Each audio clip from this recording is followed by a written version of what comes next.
रूस में सैन्य विद्रोह किसने कराया? पुतिन ने बताया। कहा वे चाहते थे सैनिक एक दूसरे को मार डालें। नमस्कार दोस्तों, मैं रतन सिंह और आप सभी का क्रिकेट पॉलिटिक्स में स्वागत है। रूसी राष्ट्रपति व्लादिमीर पुतिन ने सोमवार को यूक्रेन और उसके पश्चिमी सहयोगियों को वैगनर समूह के बाड़े के सैनिकों द्वारा किए गए विद्रोह के लिए जिम्मेदार ठहराया। पुतिन ने कहा कि पश्चिम देश चाहते हैं कि रूस के लोग एक दूसरे को मारने के लिए तैयार हो जाएं। विद्रोहियों के पीछे हटने के बाद राष्ट्र के नाम अपने पहले संबोधन में पुतिन ने कहा कि उन्होंने रक्तपात से बचने के लिए आदेश जारी किए हैं। पुतिन ने कहा है कि उन्होंने वैगनर सैनिकों को माफी दे दी है, जिनके विद्रोह ने उनके 2 दशक के शासन के दौरान अब तक की सबसे बड़ी चुनौती पेश की है। पुतिन ने टेलीविजन संबोधन में रूसियों को उनकी देशभक्ति के लिए धन्यवाद देते हुए कहा, इन घटनाओं की शुरुआत से ही मेरे आदेश पर बड़े पैमाने पर खून खराबे से बचने के लिए कदम उठाए गए थे।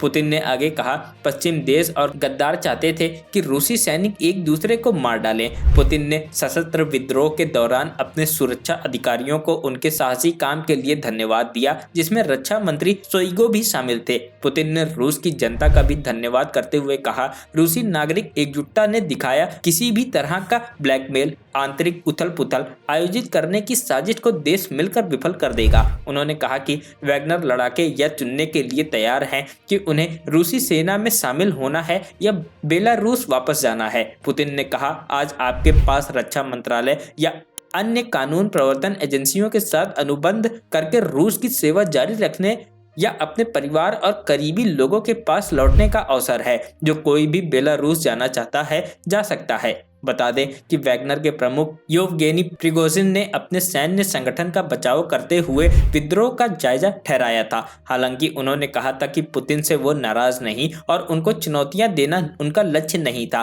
उन्होंने एक ऑडियो जारी कर कहा कि उन्होंने हमले की आशंका पर ऐसा कदम उठाया। बता दें कि येवगेनी रूस की तरफ से यूक्रेन के खिलाफ लड़ रही निजी सेना वैगनर की चीफ है। वैगनर कभी रूसी राष्ट्रपति का सबसे भरोसेमंद आदमी था। मॉस्को में वैगनर के साथ नेतृत्व का इसका इतिहास दशकों पुराना है। Bureau report, cricket politics.